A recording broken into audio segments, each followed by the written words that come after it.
नमस्कार, स्वागत है आप सभी का डीडी न्यूज पर। आप देख रहे हैं मिड डे प्राइम। मैं हूं ऋतु वर्मा। लोकसभा चुनाव के दूसरे चरण से ठीक पहले देश की संपत्ति का बंटवारा यानी कांग्रेस के घोषणा पत्र में वेल्थ डिस्ट्रीब्यूशन की मंशा एक बड़ा मुद्दा बन गया है। बताएंगे कि ओवरसीज कांग्रेस के चेयरमैन और राहुल गांधी के कोर कमेटी के सदस्य सैम पित्रोदा ने किया भारत में विरासत टैक्स लगाने का समर्थन। बोले, मरने के बाद अपनी संपत्ति जनता को दो।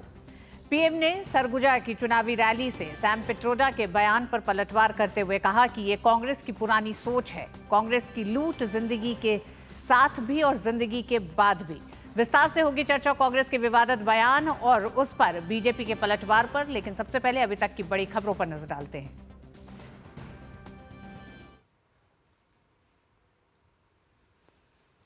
कांग्रेसी नेता सैम पित्रोदा के अमेरिकी विरासत पर प्रणाली की वकालत वाले बयान पर मचा है घमासान। पीएम मोदी ने बोला हमला, कहा शहजादे के सलाहकार ने संपत्ति बंटवारे की बात कही। गृहमंत्री अमित शाह ने कहा सैम पित्रोदा के बयान के बाद कांग्रेस पार्टी हो गई है पूरी तरह बेनकाब। तीसरे चरण के लिए चुनाव प्रचार ने पकड़ी रफ्तार। पीएम मोदी ने छत्तीसगढ़ के सरगुजा में विजय संकल्प शंखनाद महारैली को किया संबोधित। कांग्रेस के घोषणा पत्र पर फिर साधा निशाना। कहा कांग्रेस की नजर आपकी कमाई पर ही नहीं बल्कि खेत खलियान और संपत्ति पर भी है। तीसरे चरण के लिए विपक्ष का भी धुआंधार प्रचार जारी। कांग्रेस नेता राहुल गांधी की दिल्ली और महाराष्ट्र में चुनावी सभाएं। प्रियंका गांधी केरल में संभालेंगी मोर्चा। वहीं वीआरएस अध्यक्ष के चंद्रशेखर राव तेलंगाना के मिर्यालगुड़ा में ठोकेंगे ताल। लोकसभा चुनाव के दूसरे चरण के लिए आज शाम थम जाएगा चुनाव प्रचार का शोर। शुक्रवार को 13 राज्यों की 88 सीट पर डाले जाएंगे वोट। ओम बिरला, राहुल गांधी समेत कई दिग्गजों की साख दांव पर।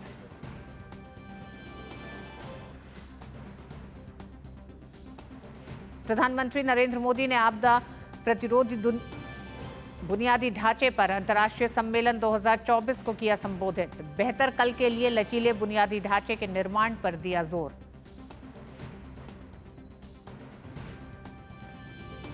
देश भर में आज मनाया जा रहा है पंचायती राज दिवस। विज्ञान भवन में विशेष कार्यक्रम। संस्थाओं के महत्व को स्वीकार करने और जमीनी स्तर पर लोकतंत्र को मजबूत बनाने के लिए समर्पित है ये दिन। अमेरिकी प्रतिनिधि सभा में पारित होने के बाद सीनेट में $95 अरब की महायता वाले बिल पर voting.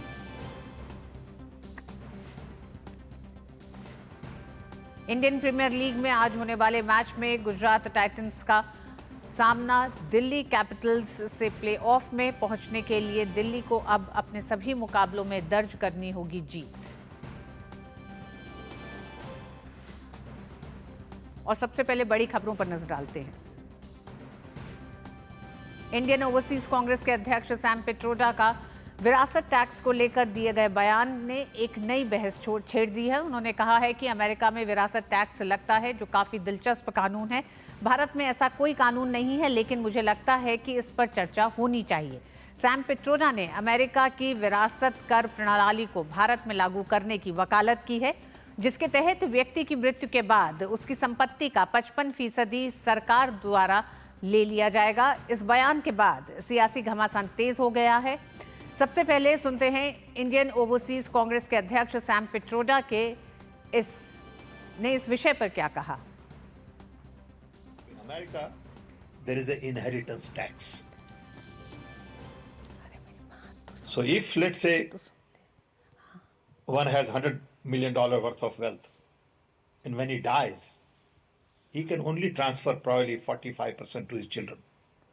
55% is grabbed by government. Now that's an interesting law. 4 में यार वो क्लैरिटी नहीं। You in your generation made wealth. You are leaving now. You must leave your wealth for public. Not all of it, half of it. Which to me sounds fair. In India, you don't have that. If somebody is worth 10 billion and he dies, his children get 10 billion. Public get nothing. And law says you get half of it, public gets half of it. So these are the kind of issues people will have to debate, discuss. I don't know what the conclusion would be at the end of the day.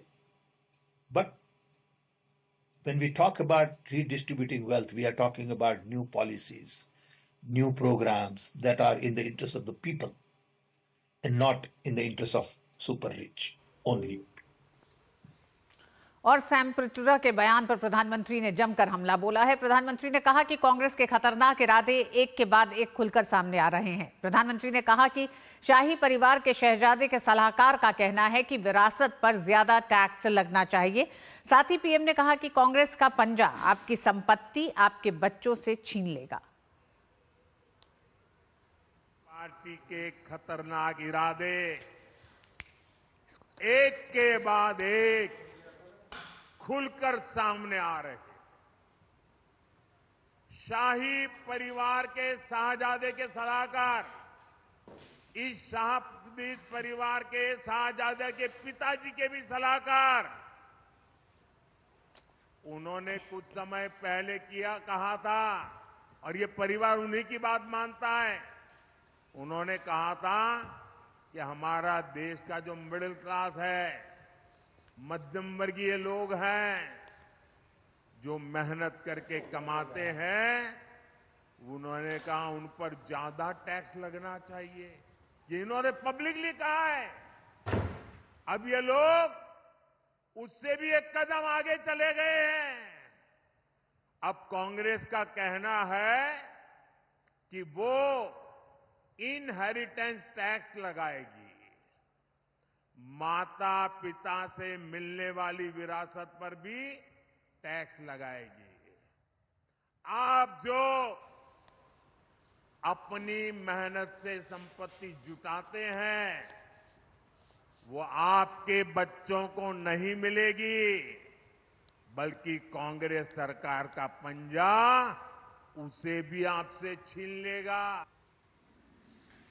तो वहीं Sam Pitroda के बयान पर गृह मंत्री अमित शाह ने जमकर पलटवार किया है। अमित शाह ने कहा कि कांग्रेस पार्टी सैम पित्रोदा के बयान के बाद पूरी तरह बेनकाब हो गई है। उन्होंने कहा कि जब प्रधानमंत्री मोदी ने यह मुद्दा उठाया तो राहुल गांधी, सोनिया गांधी और पूरी कांग्रेस बैकफुट पर आ गई है कि उनका ये मकसद नहीं है, लेकिन सैम पित्रोदा के बयान ने इनका मकसद स्पष्ट कर दिया है।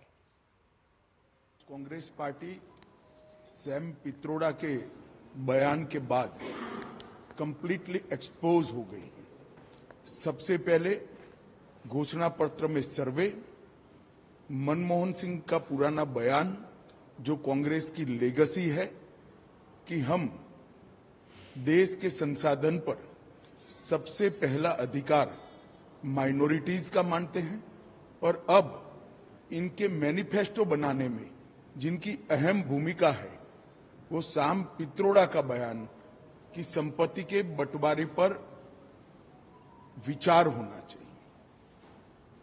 अमेरिका का हवाला देते हुए इन्होंने कहा कि 55% संपत्ति सरकारी खजाने में जाती है। अब जब प्रधानमंत्री जी ने ये मुद्दा उठाया, राहुल गांधी, सोनिया गांधी और पूरी कांग्रेस बैकफुट पर आई कि हमारा मकसद ये नहीं है।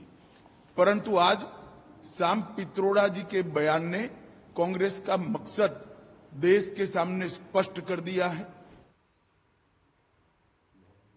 तो आगे बढ़ने से पहले आइए एक बार फिर आपको दिखाते हैं कि आखिर सैम पित्रोदा ने ऐसा क्या कहा जिस पर प्रधानमंत्री नरेंद्र मोदी ने एक बार पूरे तरीके से कांग्रेस की मंशा पर ही सवाल उठा दिया है।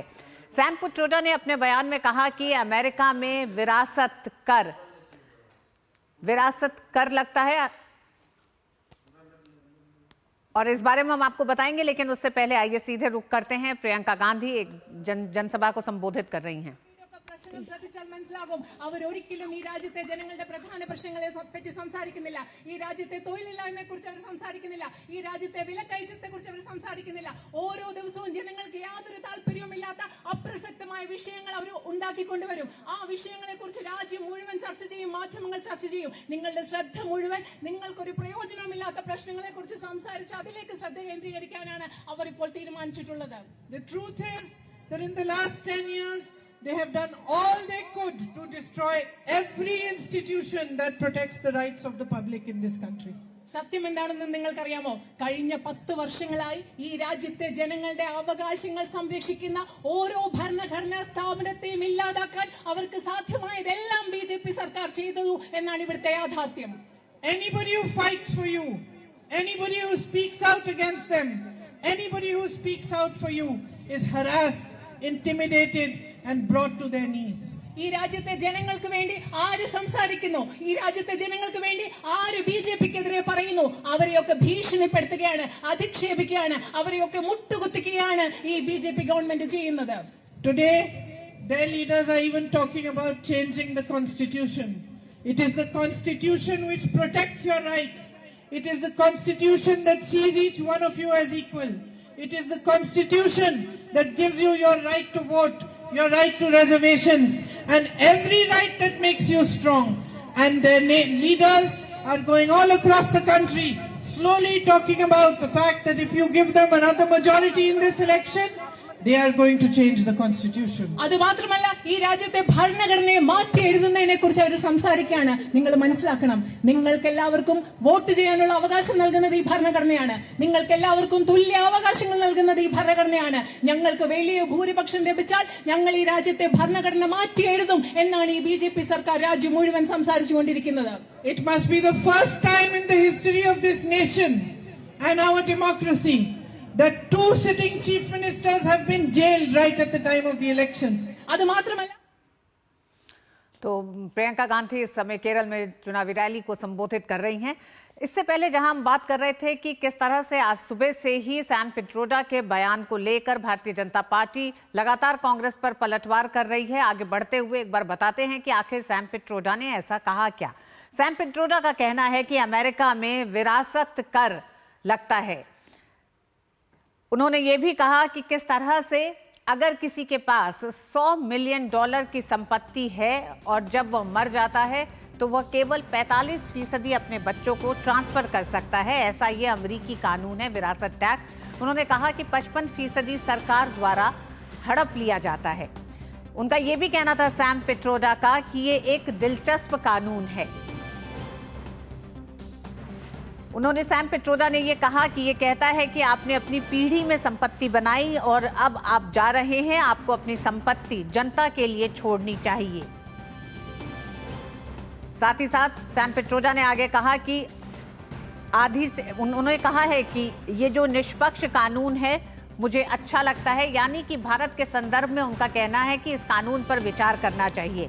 अब बात यह है कि आखिर इस पूरे मामले पर बहस क्यों है, क्योंकि कांग्रेस ने भी अपने मैनिफेस्टो में जब वेल्थ डिस्ट्रीब्यूशन की बात की है तो लगातार प्रधानमंत्री और भारतीय जनता पार्टी एनडीए के घटक दल इस बात का हमलावर हैं कांग्रेस पर कि किस तरह से कांग्रेस की पूरी मंशा है कि देश की संपत्ति को बांटा जाए। और इस मामले पर और बात करने के लिए हमारे साथ मौजूद हैं वरिष्ठ पत्रकार शेखर अय्यर।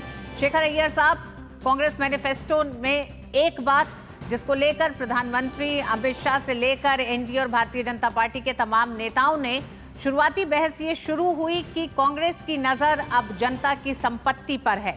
क्या सैम पिट्रोडा का बयान उसी बात को और ज्यादा पुष्ट करता है? नीतू जी, कहीं ना कहीं सैम पिट्रोडा का बयान एक प्रकार से संदेह ज्यादा बढ़ाता है। देखिए, ये सैम पिट्रोडा का बयान अपने आप में एक इंडिपेंडेंट बयान नहीं है। आपने देखा होगा अप्रैल 6 तारीख को हैदराबाद में जब कांग्रेस की घोषणा पत्र को वहाँ पे रिलीज किया गया, उस समय राहुल गांधी जी ने ये बात कही कि हम एक सर्वे कराएंगे, यानी जाति गणना के अलावा एक फाइनेंशियल सर्वे कराएंगे, किसके पास कितना है, कितनी संपत्ति है। उसके बाद रीडिस्ट्रीब्यूशन की बात करेंगे, यानी संपत्ति को रीडिस्ट्रीब्यूट करेंगे। तो तब से लेकर बात यह आ रही है कि प्रधानमंत्री की तरफ से, बीजेपी की तरफ से ये पूछा जा रहा है कांग्रेस से कि ये क्या प्लान है आपका, किसको बांटना चाहते हैं, कैसे बांटेंगे। तब जाके ऐसी समय में सैम पिट्रोडा का ये बयान एक तरफ से जो राहुल जी की जो सोच है, जो राहुल जी की सोच और जो मैनिफेस्टो में कहा गया है, ये दोनों को मिलकर अगर देखेंगे एक बड़ा संदेह पैदा होता है कि ये जितनी आइडियाज की बात हो रही है मैनिफेस्टो में और इतना खुलासा नहीं हो रहा है उसका, लेकिन राहुल जी की बयान वो ज़्यादा खुलासा है। और केवल राहुल जी की नहीं, कल प्रियंका जी ने भी यही बातें कल कर्नाटक में भी रखी है कि हम एक सर्वे कराएंगे, उसके बाद रीडिस्ट्रीब्यूशन की बात करेंगे, संपत्ति को दोबारा बांटने की बात करेंगे। जिनके पास नहीं है और जिनके पास है उनसे लेकर हम जिनके पास नहीं है उनको हम बांटेंगे। ये कांग्रेस की एक प्रकार से नीति है और उसको डिफेंड करने के लिए, क्योंकि वो कहा जा रहा है एक प्रकार से एक माओवादी चेतना की बात है या माओवादी सोच है ये। लेकिन आज सिंपल कहना है भाई ये केवल वहां शेखर साहब हम समझते हैं कि इसी मामले पे शायद भारतीय जनता पार्टी की भी इस समय प्रेस कॉन्फ्रेंस शुरू हो चुकी है। आइए एक बार उसका भी रुख करते हैं, आप हमारे साथ बने रहिएगा। हम सेविंग बेस्ड इकोनॉमी है। आज पर्सनल डेट में हमारा डेट टू जीडीपी रेशियो दुनिया में सबसे बेहतर है, 43% ऑफ द जीडीपी है। क्यों? कौन सेविंग्स को प्रेरित करता है? दुनिया के बड़े बड़े थिंक टैंक्स ने कहा है कि भारत में परिवार और जो आपकी जनरेशनल मोटिवेशन है वो सेविंग को प्रेरित करती है। यानी आप अपने बच्चों को, उनके बच्चों के लिए विरासत में क्या धन संपत्ति छोड़ेंगे वो प्रेरित करती है। भारत का मूल मंत्र क्या रहता है? एक पीढ़ी मेहनत करके कमाती है, उसके बाद दूसरी पीढ़ी उससे कुछ बनाती है, तब जाके तीसरी पीढ़ी कुछ सुख पाती है। और यह कांग्रेस उस सुख चैन को छीनना चाहती है। सैम पित्रोदा ने यह कहा कि वो अमेरिका से प्रेरित होकर गोल्ड टैक्स लगाने की बात करेंगे। अब मैं पूरे देशवासियों को याद दिलाना चाहता हूं कि इनके मैनिफेस्टो में विदेश की फोटोएं थी जिसका ये खंडन नहीं कर पाए। अमेरिका की बेफोलो लिवर की इन्होंने गंदगी का चित्र दिखाकर भारत के पर्यावरण के बारे में बात किया था। अब यह साफ हो गया कि वो फोटोएं किसी गलती के तहत नहीं थीं, इनके दिमाग में विदेश की बातें अंकित हैं। और मैं तो उनसे पूछना चाहता हूं, विदेश की कौन सी शक्तियां आपको प्रेरित कर रही हैं? अगर आप ये कहना चाहते हैं तो विदेशों में जो आप उदाहरण देना चाहते हैं उसमें तो 45% तक टैक्स लगता है। आपको पता होना चाहिए, मैं गंभीर विषय की तरफ ध्यान आकृष्ट करना चाहता हूं। आज मल्टीपोलर वर्ल्ड आगे बढ़ रहा है। डॉलर की हार्ड करेंसी के रूप में भविष्य अनिश्चित हो रहा है। 2-2, 3-3 बार उन्होंने अपने रेट ऑफ इंटरेस्ट बढ़ाए, उसके बाद भी काम नहीं हो रहा। यानी विश्व भविष्य में हार्ड करेंसी के रूप में गोल्ड की तरफ आगे बढ़ रहा है। और गोल्ड सबसे ज्यादा भारत में खरीदा जाता है, on an average every year 700 tonne. क्यों? हर व्यक्ति गोल्ड खरीदता है। गरीब से गरीब व्यक्ति भी यह कहता है कि चाहे मेरे पास 2 तोला 4 तोला सोना हो, मगर वो तोला सोना होना चाहिए। आप उस बचत के ऊपर क्या 45% टैक्स लगाना चाहते हैं? अगर आप विदेश से प्रेरणा की बात कर रहे हैं, जो उदाहरण उन्होंने देने की बात कही है, इसका अर्थ क्या हुआ कि भविष्य में विश्व में जो हार्ड करेंसी हो सकता है, जिसका सबसे बड़ा बेस भारत के अंदर हो सकता है, उस भारत के बेस को ध्वस्त करने के किसी बड़े राजनीतिक षड्यंत्र का हिस्सा तो नहीं है। यह मैं बात गंभीरता से पूछना चाहता हूं। और माननीय प्रधानमंत्री जी ने जो बात कही है कि कांग्रेस की लूट जिंदगी के साथ भी और जिंदगी के बाद भी, मैं बताना चाहता हूं कि हमारे यहां यह परंपरा है। हमारे यहां सोना कोई एसेट नहीं है। यह फॉरेन के माइंडसेट से बाहर आइए। तो आप देख रहे थे सुधांशु त्रिवेदी को हमलावर दिखाई दिए हैं कांग्रेस के सैम पित्रोदा के पूरे बयान पर और कांग्रेस की सोच पर, साथ ही साथ हमला किया है कांग्रेस के मैनिफेस्टो में जिस तरह से विरासत या फिर वेल्थ डिस्ट्रीब्यूशन की बात है। इसी पर चर्चा करने के लिए हमारे साथ शेखर अय्यर साहब जुड़े हुए हैं। शेखर अय्यर साहब, जहां सुधांशु त्रिवेदी ने कहा कि 2 सिद्धांतों को एक साथ लाके नहीं रखा जा सकता, यानी कि उन्होंने कहा कि कांग्रेस की ये जो पूरी मंशा वेल्थ डिस्ट्रीब्यूशन की है वो भारत के उस स्वभाव और सिद्धांत पर बड़ा हमला है। क्या आपको ये लगता है कि चुनावी मैनिफेस्टो में एक दलील देना, वेल्थ डिस्ट्रीब्यूशन का जिक्र करना महज चुनावी दस्तावेज तक नहीं अब रह गया है, बल्कि ये बड़ा प्रहार भारत की उस पूरी भावना, भारत की एक तरह से शैली, भारत के जो सिद्धांत रहे हैं उस पर एक हमले की तरह से भारतीय जनता पार्टी इसे ले रही है? बिल्कुल, देखिए एक बड़ा मुद्दा बन गया है, लोगों को सोचने का समय भी आ गया है, क्योंकि जितनी बातें कांग्रेस की मैनिफेस्टो में कही गई है उसके पीछे राहुल जी की सोच है। और राहुल जी की सोच क्या है उनकी, क्योंकि हैदराबाद में भी उस मैनिफेस्टो की वहां पे बात हो रही थी, उस सिलसिले में उन्होंने बात रखी। यानी कई बातें जो मैनिफेस्टो में नहीं है लेकिन राहुल जी के सोच में है। आखिर में कांग्रेस की नीति राहुल जी की सोच पर ही निर्भर है, और राहुल जी की सोच क्या है वो सैम पिट्रोडा जैसे व्यक्ति बहुत उसको इन्फ्लुएंस करते हैं। इसका मतलब कहीं ना कहीं जो चीजें जो मैनिफेस्टो में आज स्पष्ट नहीं है, लेकिन जो राहुल जी के बयानों में, प्रियंका की बयानों में जो बातें सामने आती है, इससे बड़ा स्पष्ट है कुछ ना कुछ आइडिया, जो आइडिया आप सैम पिट्रोडा एक प्रकार से खुलासा कर रहे हैं, इसको लेकर देश में कई जगह पे एक चिंता शुरू हुई है। ये आखिर में है क्या? और ये भी मैं बताना चाहता हूं, अमेरिका में जो इनहेरिटेंस टैक्स की बात हो रही है, ये हर सारे पूरा अमेरिका में नहीं है, ये कुछ राज्यों में है, लेकिन उसमें भी अमेरिका एकमात्र राज्य, एकमात्र राष्ट्र है जहां पे आप विल लिविंग होते हुए भी विल बना सकते हैं, उस हिसाब से बांट सकते हैं, नंबर 1। नंबर 2, कई राज्यों में अगर आप ट्रस्ट बना देंगे, अमेरिका के राज्यों में मतलब स्टेट्स में, तो उसको आप ये कर सकते हैं, मतलब पूरा देने की जरूरत नहीं है। लेकिन ये 55% सरकार ले लेगी और केवल 45% आप अपने बच्चों को दे पाएंगे, ये बात को लेकर मुझे लगता है कि वोटर के अंदर और देश में इसको लेकर बहुत चिंता होगी ऐसी, क्योंकि यहाँ पे जो पीढ़ियां जैसे अभी बताया गया था, देखिए बहुत मेहनत करके सेविंग्स करके वो संपत्ति एकजुट होते, वो भी कई पीढ़ी लग जाते हैं उतने बनाने में ही। तो ऐसी बातें कर कर भाई सरकार ले जाएगी, मतलब ये रीडिस्ट्रीब्यूट होगी, इसलिए एक फाइनेंशियल सर्वे किया जाएगा, ये सारे बातों को लेकर वोटर के अंदर एक आशंका बिल्कुल पैदा हुई है। जी, क्या शेखर अय्यर साहब, आप इस पूरे मामले को इस तरह से भी देखते हैं कि कांग्रेस ने अपने मैनिफेस्टो में वेल्थ डिस्ट्रीब्यूशन का जिक्र किया, जिसे जनता उस बारीकी से शायद नहीं समझ पाई है, जो कि आपने भी कहा कि कांग्रेस ने इस पे बहुत विस्तार से कुछ बताया नहीं है, लेकिन जो बातें अब सामने आ रही है सैम पिट्रोडा के बयान के बाद, और जिस तरह से प्रधानमंत्री नरेंद्र मोदी ने छत्तीसगढ़ की सरगुजा की चुनावी रैली से इन बातों को सामने रखा, उन्होंने कहा कि मध्यम वर्ग जो बहुत मेहनत से कमाई करता है, अपनी एक पीढ़ी में जो कमाता है, उसकी कोशिश होती है कि वो इतना कमाए कि वो अपने आगे वाली पीढ़ी को कुछ दे सके। लेकिन अगर यही समाज में संकट पे अगर आ जाएगा, कांग्रेस जिस तरह से अपने मैनिफेस्टो में लिख रही है, क्या मैनिफेस्टो ये कहता है वेल्थ डिस्ट्रीब्यूशन? ये देखिए, कांग्रेस मैनिफेस्टो वेल्थ डिस्ट्रीब्यूशन कि डायरेक्टली नहीं कहा गया, ये कहा गया भाई हम सर्वे कराएंगे, देखेंगे और पॉलिसी ऐसे बनाएंगे जिस तरह इसकी रिडिस्ट्रीब्यूशन होगी, सबको मौका मिलेगा। देखिए, गरीबी दूर होना है, इसमें कोई दो राय नहीं है, लेकिन कैसे होना है, क्या रास्ता अपनाएंगे, ये बात है।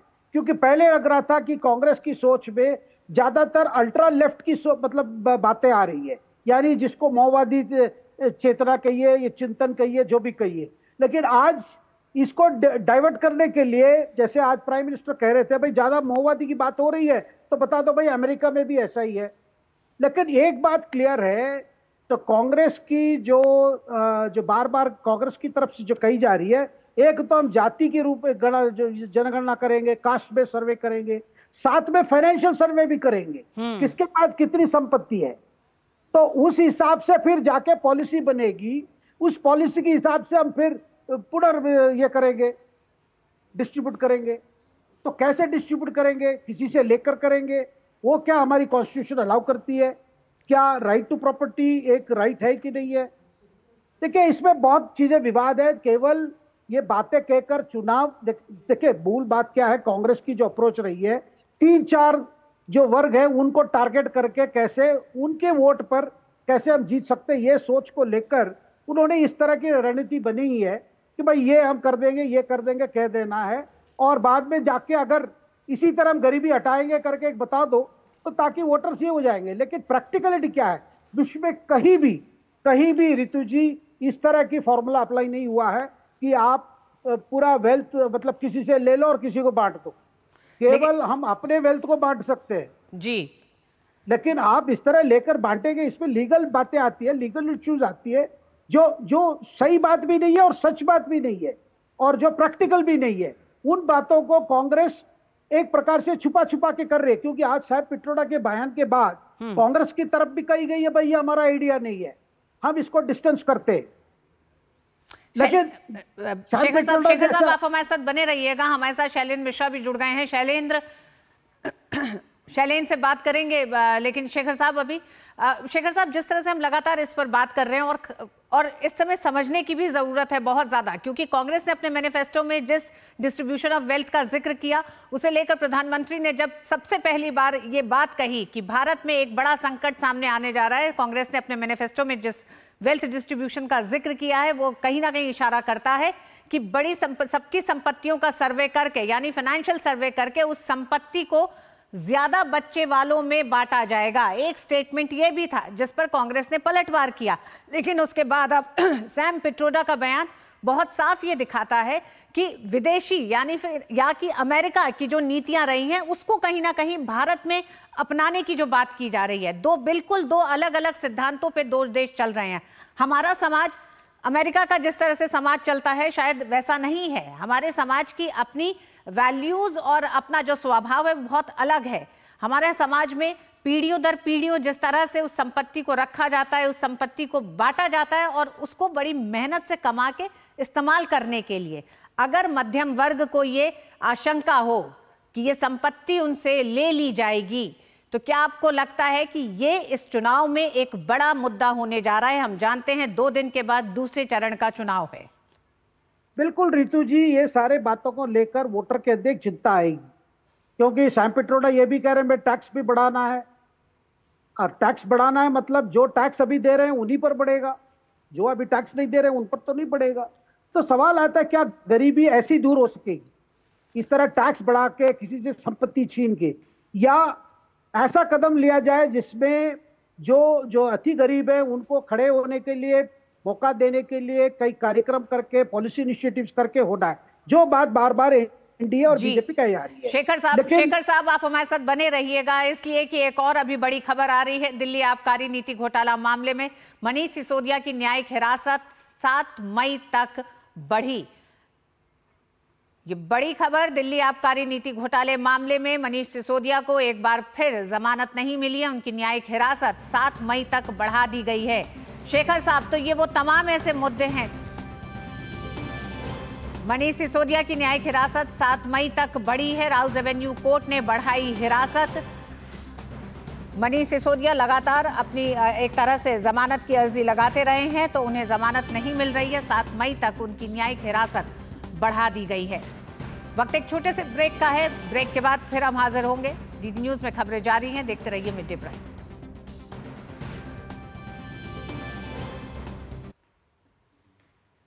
फूल वाला, केटरिंग वाला, बैंड वाला, ये लो भाई।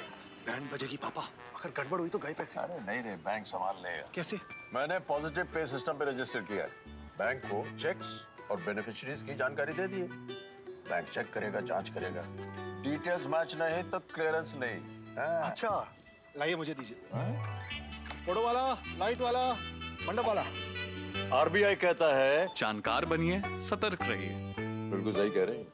Delivery boy has picked your order. अरे भाई पता है भूख लगी है। 30 मिनट का मैसेज नोटिफिकेशन आया था ना। मैसेज के सारे थोड़ी बैठ सकते हैं। कल आपने कुछ शेयर्स बेचे थे ना? हाँ, तो चेक किया? मैसेज आया तो था। सिर्फ मैसेज काफी नहीं है। आप शेयर मार्केट में कोई भी ट्रांजैक्शन करते हैं ना, तो स्टॉक एक्सचेंज से आए एसएमएस या ईमेल को अपने डीमैट अकाउंट और बैंक स्टेटमेंट के साथ भी टैली कीजिए। बेटा भूख में ना दिमाग बंद हो जाता है।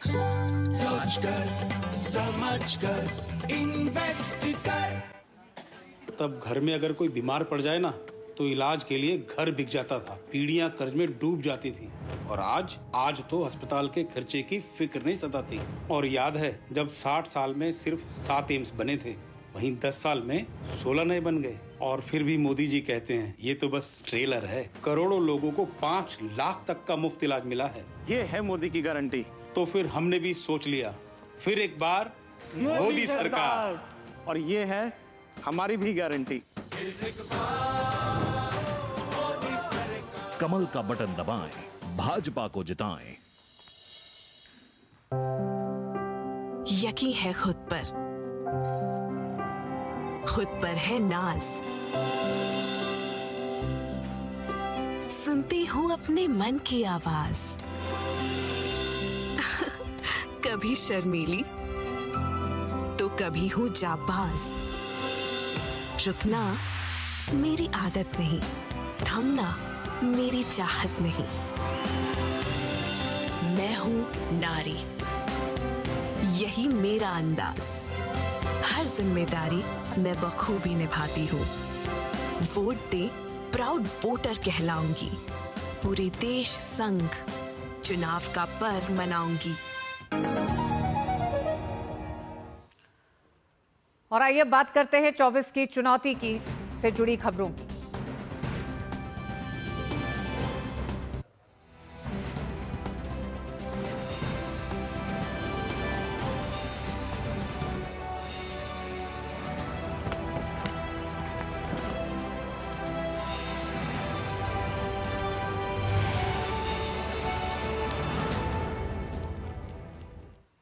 देश की 88 लोकसभा सीटों पर दूसरे चरण के तहत मतदान 26 अप्रैल को होगा। इससे पहले आज शाम 6 बजे चुनाव प्रचार थम जाएगा। लोकसभा चुनाव के दूसरे चरण में 13 राज्यों और केंद्र शासित प्रदेशों के 88 लोकसभा सीटों पर मतदान होना है। असम, बिहार, छत्तीसगढ़, कर्नाटक, केरल, मध्य प्रदेश, महाराष्ट्र, मणिपुर, राजस्थान, त्रिपुरा, उत्तर प्रदेश, पश्चिम बंगाल और जम्मू कश्मीर वो 13 राज्य होंगे जहां दूसरे चरण में वोटिंग होनी है। दूसरे चरण में खास चर्चा केरल की वायनाड सीट की है, जहां से कांग्रेस नेता राहुल गांधी चुनाव लड़ रहे हैं। इसके अलावा ओम बिरला, भूपेश बघेल, हेमा मालिनी, अरुण गोविल, शशि थरूर और राजीव चंद्रशेखर की सीटों पर भी दूसरे चरण में मतदान होना है।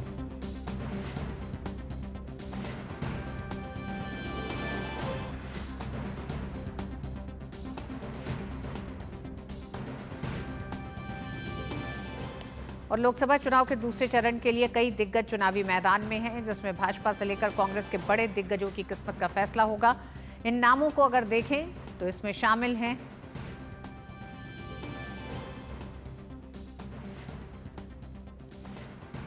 मैसूर के महाराजा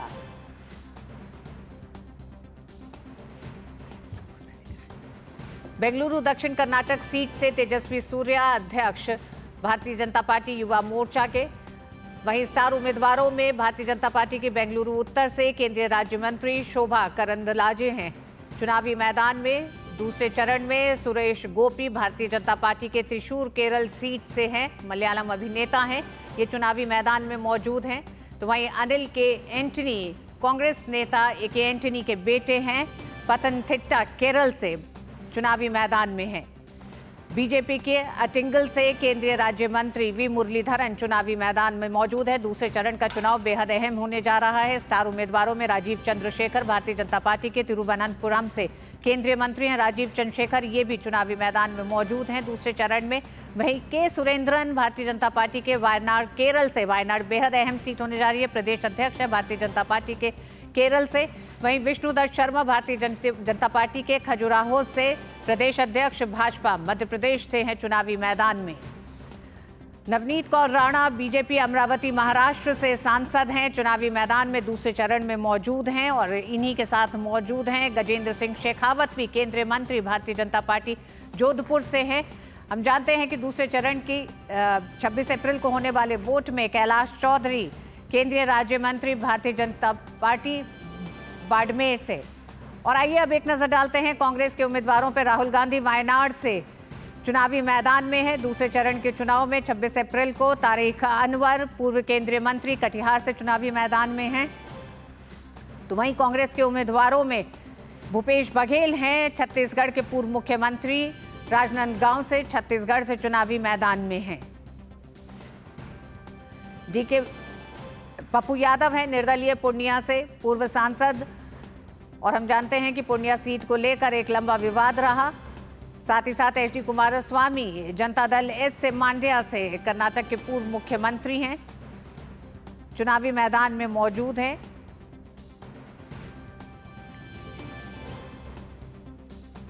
तो ये तमाम वो दिग्गज चेहरे हैं जो दूसरे चरण में 26 अप्रैल को अपनी किस्मत आजमाएंगे, चुनावी मैदान में मौजूद होंगे 26 तारीख को। छत्तीसगढ़ सरगुजा अंबिकापुर में प्रधानमंत्री नरेंद्र मोदी ने चुनावी प्रचार के लिए जनसभा की। प्रधानमंत्री ने कहा कि मध्यम वर्ग की कमाई पर कांग्रेस की नजर बहुत पहले से है।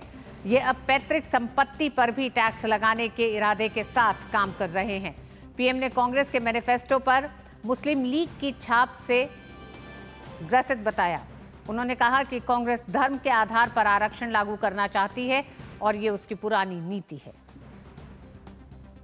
कर्नाटक की कांग्रेस सरकार उसने और एक पाप किया, मुस्लिम समुदाय में जितनी भी जातियां हैं सबको उन्होंने ओबीसी कोटा में डाल दिया और ओबीसी बना दिया। यानी जो हमारे देश के ओबीसी समाज को लाभ मिलता था उसका बड़ा हिस्सा कट गया और वो भी वहां चला गया। यानी कांग्रेस ने सामाजिक न्याय का अपमान किया, सामाजिक न्याय की हत्या की। कांग्रेस ने भारत के सेक्युलरिज्म की हत्या की। कर्नाटका अपना यही मॉडल ये कांग्रेस पूरे देश में लागू करना चाहती है। कांग्रेस संविधान बदलकर एससी, एसटी, ओबीसी का हक अपने वोट बैंक को देना चाहती है। भाई और बहनों, ये सिर्फ आपके आरक्षण को ही लूटना नहीं चाहते, उनके तो और बहुत कारनामे हैं। और इसलिए मेरे आदिवासी भाई बहनों को कहना चाहता हूं, मेरे दलित भाई बहनों को कहना चाहता हूं, मैं ओबीसी के भाई बहनों को कहना चाहता हूं, ये कांग्रेस के इरादे नेक नहीं है, संविधान के अनुरूप नहीं है, सामाजिक न्याय के अनुरूप नहीं है, भारत की बिन सांप्रदायिकता के अनुरूप नहीं है। अगर आपके आरक्षण की कोई रक्षा कर सकता है तो सिर्फ और सिर्फ भारतीय जनता पार्टी कर सकती है। प्रधानमंत्री नरेंद्र मोदी ने छत्तीसगढ़ के सरगुजा से कांग्रेस पर बड़ा आरोप लगाया। उन्होंने कहा कि कांग्रेस की मंशा है मध्यम वर्ग की पैतृक संपत्ति को हड़पना। वक्त एक छोटे से ब्रेक का है। ब्रेक के बाद है कुछ और खबरें। देखते रहिए डीडी न्यूज। आज हमारी किसान सम्मान निधि सीधे हमारे बैंक खाते में आती है। अब हमारा हक कोई नहीं मार सकता। नहीं तो पहले फसल बिचौलिए कौड़ियों के भाव ले जाते थे, लेकिन अब बीज से बाजार तक साथ खड़े हैं मोदी जी। बड़ा फसल बीमा, किसान credit card, soil health card, सबसे ज्यादा फसलों पर एमएसपी, हर खेत को पानी, नैनो यूरिया, अब ड्रोन की भी तैयारी। लेकिन फिर भी मोदी जी कहते हैं ये तो बस ट्रेलर है। किसान कल्याण की गारंटी मोदी जी की और उन्हें जिताना ये है हमारी भी गारंटी। कमल का बटन दबाएं, भाजपा को जिताएं। Delivery boy has picked your order. अरे भाई पता है भूख लगी है। 30 मिनट का मैसेज नोटिफिकेशन आया था ना। मैसेज के सारे थोड़ी बैठ सकते हैं। कल आपने कुछ शेयर्स बेचे थे ना? हाँ, तो चेक किया? मैसेज आया तो था। सिर्फ मैसेज काफी नहीं है। आप शेयर मार्केट में कोई भी ट्रांजैक्शन करते हैं ना, तो स्टॉक एक्सचेंज से आए एसएमएस या ईमेल को अपने डीमैट अकाउंट और बैंक स्टेटमेंट के साथ भी टैली कीजिए। बेटा भूख में ना दिमाग बंद हो जाता है। सोचकर समझकर इन्वेस्ट कर।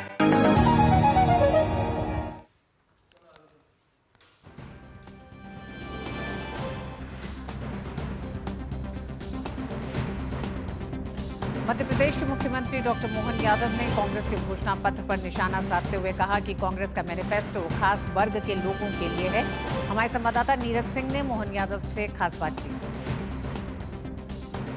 भारतीय जनता पार्टी ने 400 पार का लक्ष्य रखा है और उस लक्ष्य को पाने के लिए तमाम भारतीय जनता पार्टी के कार्यकर्ता से लेकर मुख्यमंत्री तक जी तोड़ मेहनत कर रहे हैं। इस समय मध्य प्रदेश के मुख्यमंत्री हमारे साथ हैं। सर, 400 पार का लक्ष्य थोड़ा सा बड़ा नहीं है? बिल्कुल बड़ा नहीं।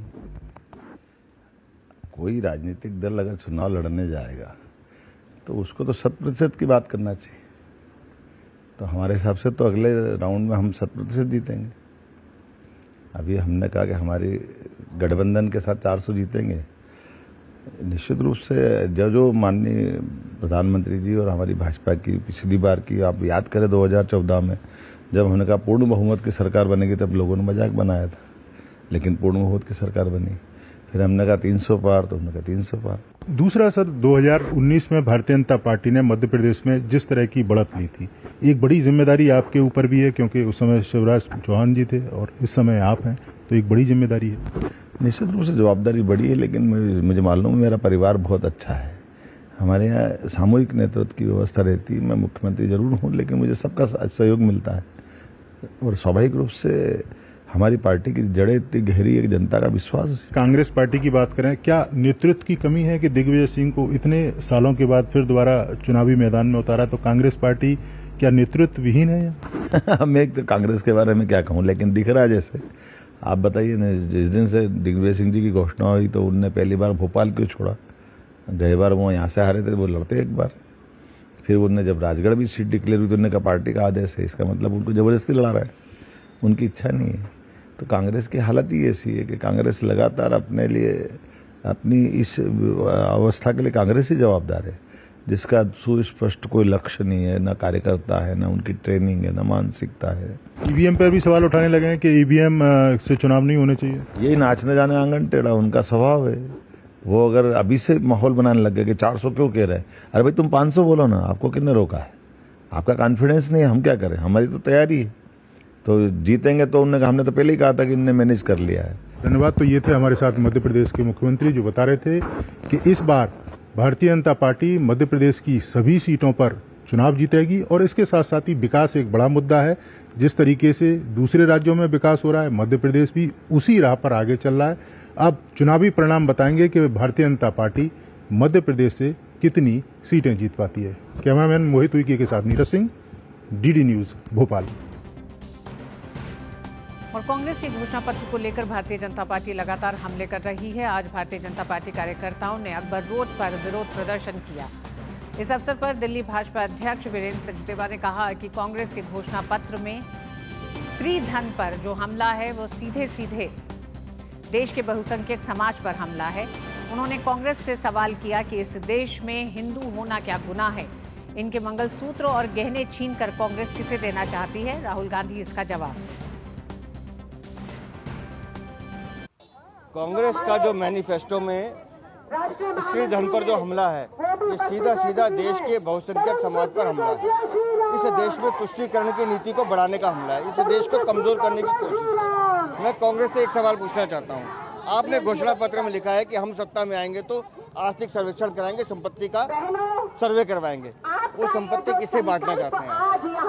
आपके प्रधानमंत्री मनमोहन सिंह बोलकर गए कि इस देश की संपदा पर पहला अधिकार मुसलमानों का है। तो ये जो बहनें खड़ी हैं, क्या हिंदू होना गुनाह है क्या? इस सैम पित्रोदा का भी बयान आया, जिन्होंने इनहेरिटेंस लॉ का जिक्र किया है। इनके घोषणा पत्र में जो लिखा गया है, ये बड़ी गहरी साजिश है, जो उस सोच को पुष्टा करती है कि कैसे हिंदुओं के खिलाफ ये लोग काम कर रहे हैं। आज हम यहाँ से चल के कांग्रेस के दफ्तर में जाएंगे और उनकी इस सोच का विरोध करेंगे। कांग्रेस प्रवक्ता सुप्रिया श्रीनेत ने एक प्रेस वार्ता को संबोधित करते हुए कहा कि कांग्रेस पार्टी के घोषणा पत्र के खिलाफ दुष्प्रचार किया जा रहा है। सबसे बड़ी समस्या हमारे मैनिफेस्टो से है। तो पहले तो मैं आपके माध्यम से वाकई में दिल से थैंक यू मोदी जी बोलूंगी।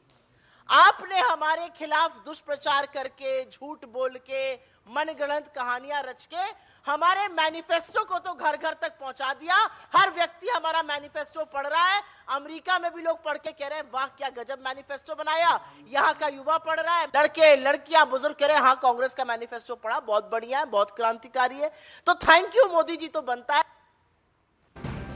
वहीं दिल्ली में आयोजित सामाजिक न्याय सम्मेलन में कांग्रेस नेता राहुल गांधी ने कहा है कि देश के 90% लोगों के बारे में बात करता हूं, इसलिए मीडिया वाले मुझे नॉन सीरियस कहते हैं।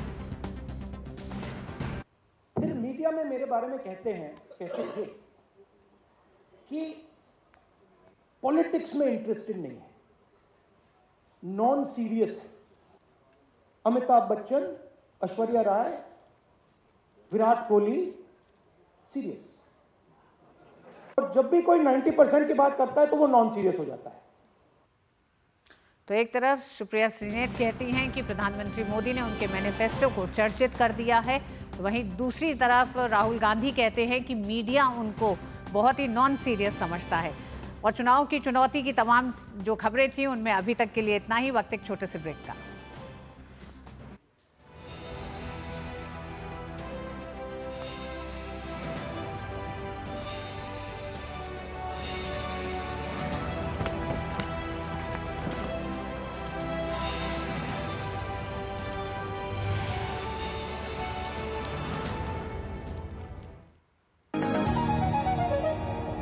लाखों की संख्या में श्रद्धालु पहुँचे अयोध्या। बरसों की प्रतीक्षा के बाद हमारे अयोध्या का गौरव लौटा है। नहीं तो पहले टेंट, टूटे घाट, गंदगी, कोई फैसिलिटी नहीं। और अब काशी देखो, केदारनाथ देखो, उज्जैन देखो, सोमनाथ देखो, सब भव्य दिव्य। और मोदी जी कहते हैं ये तो बस ट्रेलर है, आस्था का परचम लहराता रहे। ये है मोदी की गारंटी, इसलिए हमारा पहला वोट मोदी को। ये है हमारी भी गारंटी। कमल का बटन दबाएं, भाजपा को जिताएं। तुम्हें पता है इन्वेस्टर्स के लिए एक इन्वेस्टर प्रोटेक्शन फंड होता है IPF, लेकिन अगर तुम्हारा ट्रेड एक्सचेंज पर एग्जीक्यूट नहीं हुआ या फिर कोई गारंटीड रिटर्न्स वाली स्कीम है तो ये IPF आपकी मदद नहीं कर सकता है। और अगर आपका ब्रोकर ही डिफॉल्टर बन जाए तो फिर IPF आपको कॉम्पेंसेशन दिला सकता है। कहाँ से सीखा? NSE की साइट पर। सोचकर समझकर इन्वेस्ट कर।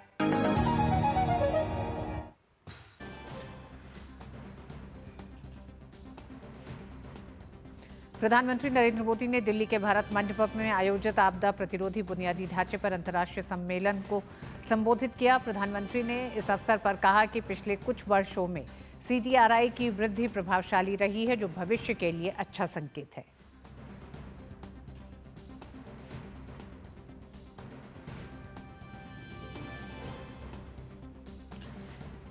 पीएम मोदी ने आपदा for disaster resilient infrastructure has been impressive. We have come a long way since 2019 when CDRI was launched.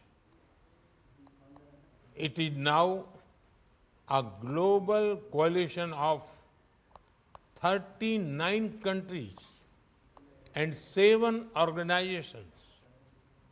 This is a good sign for the future.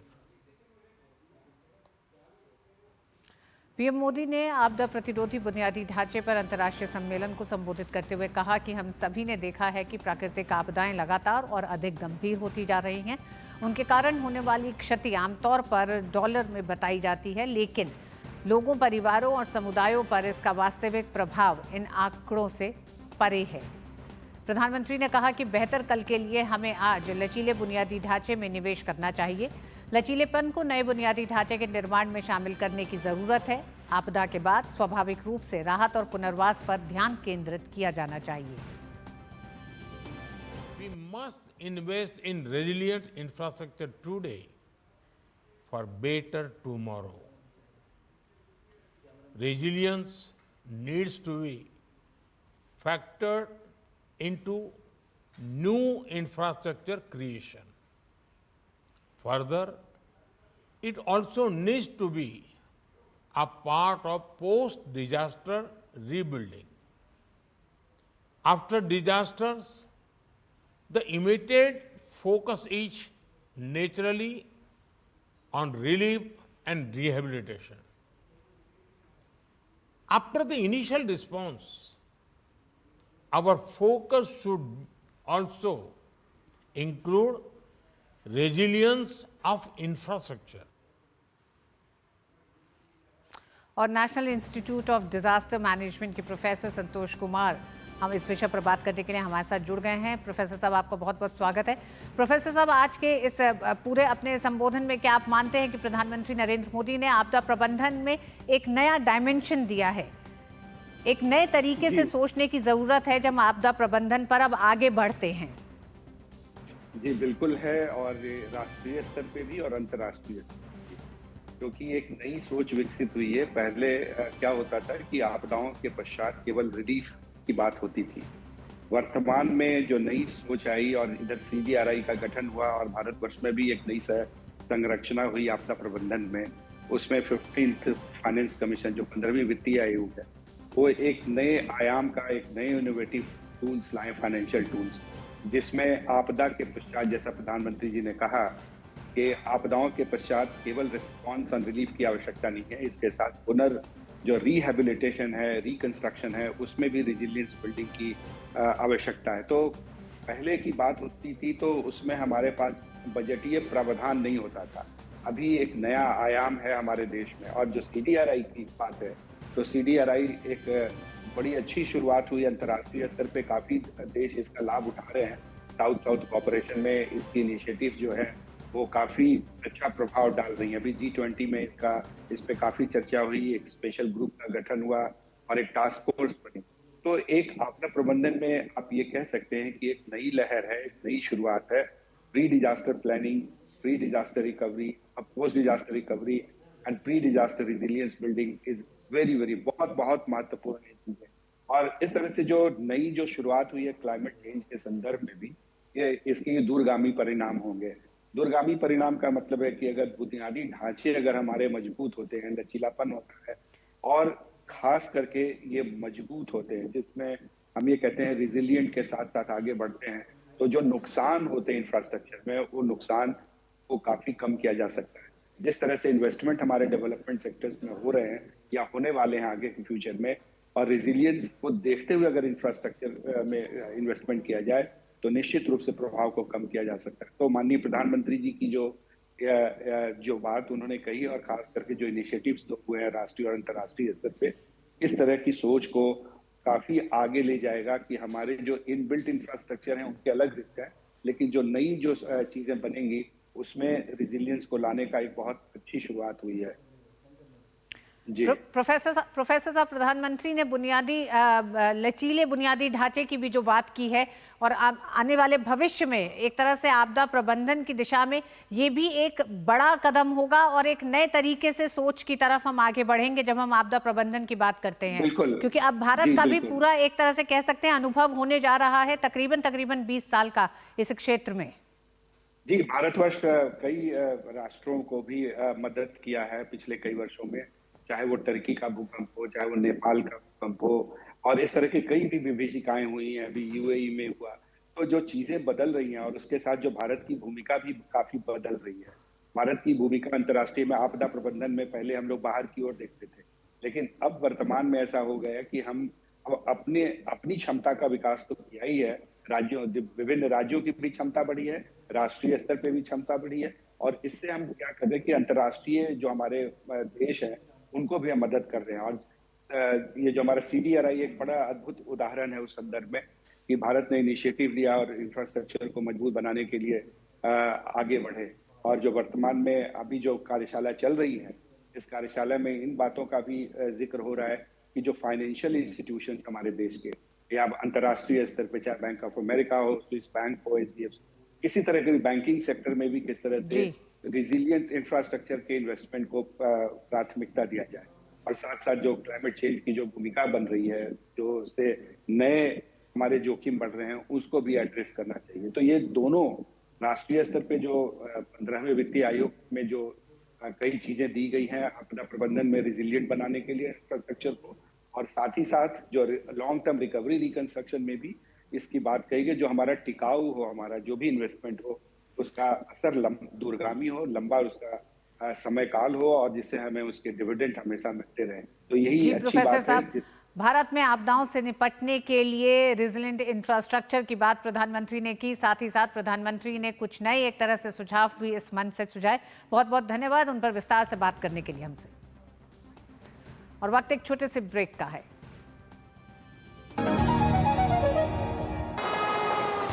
Wait, हाँ ले photo, अपनी ही है, अपने ने ही बनाई और अपने ही वोटों से बनी है वंदे भारत। हाँ यार, किसने सोचा था हमारी ट्रेनों में रिवॉल्विंग सीट्स, विस्टा डोम्स होंगे, एयरपोर्ट जैसे escalators, lounges, food court railway station पर होंगे, शहर शहर मेट्रो, और अब तो बुलेट ट्रेन भी आ रही है।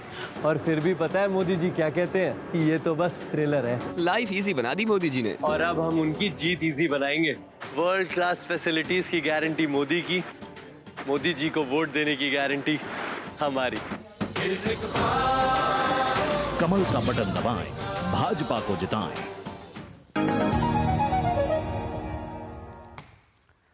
राष्ट्रपति द्रौपदी मुर्मू देहरादून के इंदिरा गांधी राष्ट्रीय वन अकादमी के दीक्षांत समारोह में शामिल हुई। यहां राष्ट्रपति ने भारतीय वन सेवा के प्रशिक्षुओं को संबोधित किया। राष्ट्रपति ने कहा कि हम भूल रहे हैं कि जंगल हमें जीवन देता है।